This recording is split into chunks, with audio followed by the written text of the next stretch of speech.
Hello.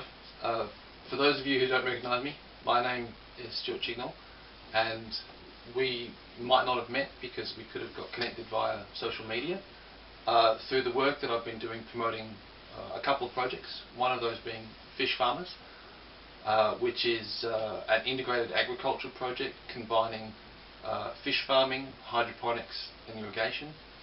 Or the other one is Hedgerow Farm, which was designed to be a co-working space for farmers. For those of you who don't know me, what follows is going to be pretty heavy. Imagine you wake up to hear your child having a seizure in the room next door, and that your first response is to go back to sleep. Imagine that you hear them stop breathing and you just want to roll over. Imagine the relief and then the following waves of guilt when, before you can muster the energy to get up, they start breathing again. Imagine the panic when they don't. Imagine the ritual of every morning checking on them to see if they're still there gets so prosaic that before you go in their room to check, you put the coffee on the brew first. We've been trying to communicate with our friends and family that there was going to come a time when we were no longer going to be able to cope. And that we knew that time was coming because we'd seen other families with incredibly dedicated and capable parents break under the strain of caring for their sick child. Break because they didn't get the help that they were asking for.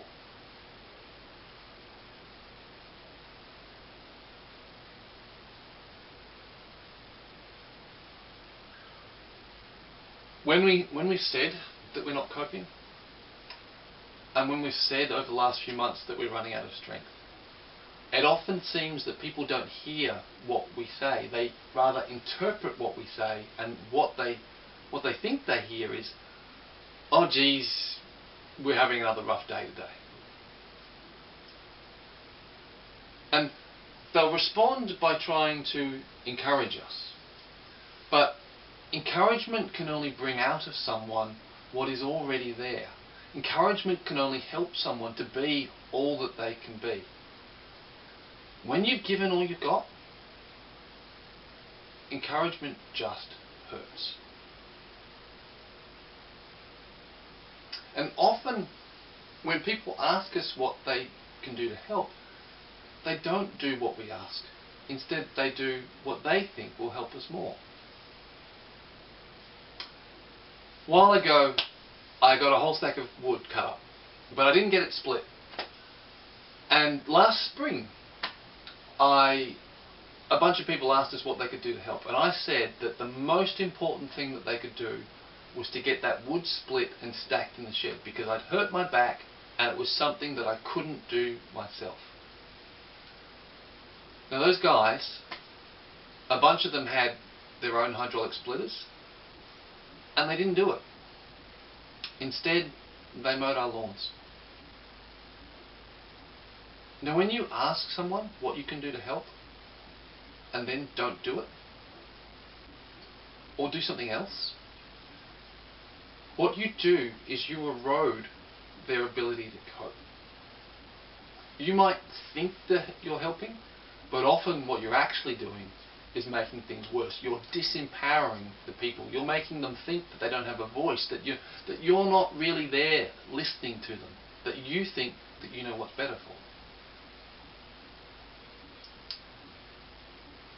Now over the while, I've been trying to get a bunch of projects off the ground because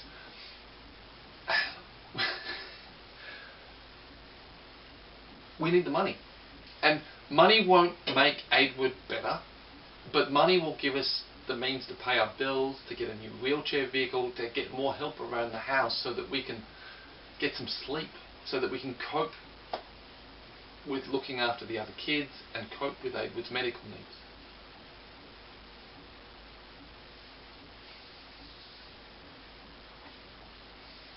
And if I don't get one of these projects working, then we're going to be dependent on other people's charity forever. And it's never ever going to be enough. Over a year and a half ago, I was talking with a bunch of aspiring farmers, and they told me that the only thing holding them back was their inability to get access to land so they could get started farming.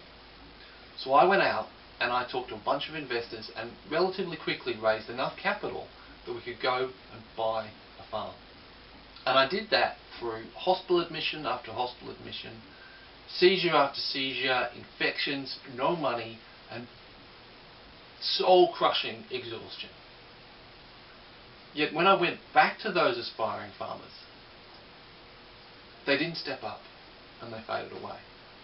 At the same time, I raised over $400,000 towards our other project, Fish Farmers, the commercial greenhouse project I was talking about.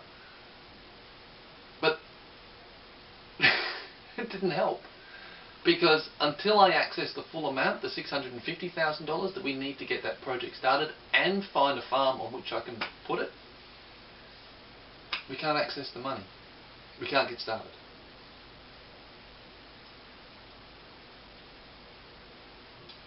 And the reason I'm telling you this is for four reasons. First is that we're getting close to the end. We're running out of strength. Two, we are facing the very real possibility that we're going to have to give up Eadweard into care.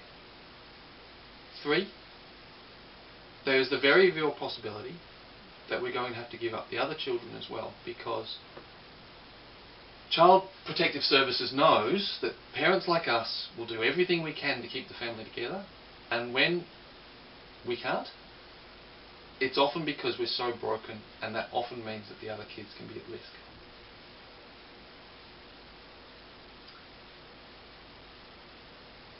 Four, I need you to listen, and I really need your help and to do what I'm about to ask you to do. Now, even though I am running out of strength, my skills, my knowledge, my insights have still been growing and improving. And one of the most recent insights is the reason that people haven't been helping more is because they look at the problems we're dealing with and it's just, they don't see how they can help. And so what I've now done is developed a plan to make it as easy and as simple as possible, yet effective for people to help. So the new plan is I've set up a Patreon page where people can sign up and contribute a small amount of money on a regular basis. And the second part of that plan is that I need you to find other people that will also contribute and find other people for that Patreon page.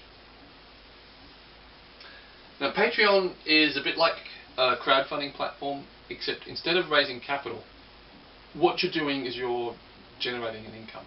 And just like crowdfunding, that initial surge of support from people who already know what you do and already support you, like friends and family, that can provide the kickstart which gets it off to a run, which gets you off and going.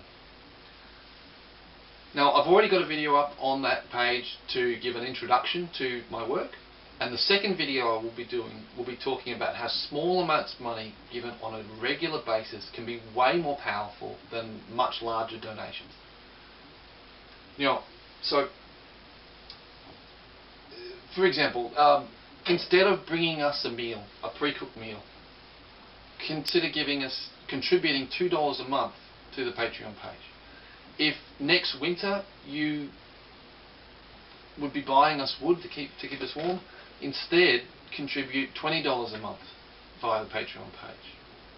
And what's important is that the more people contribute to that Patreon page, the more influence and effective I'll be when I'm talking to bankers and investors to convince them to give us access to capital that we need. And what's very important is it's not so much the money, it's about getting more people. The money helps, so if you contribute as much as you can contribute. But it's actually about the number of people. The person who goes out and finds 10 people who contribute $1 a month is way more powerful, way more helpful than the person who donates $1,000 or pays $100 a month but never tells anyone about it. Now what I'm hoping is that we'll get enough support to give us enough resources to recover and regroup, and so that then we can move forward again. If you're one of the investors who I've been talking to over the last while, you might see this video and be scared off. And if that happens, I understand, because at the moment I wouldn't invest with me either. But I'd ask that you stick around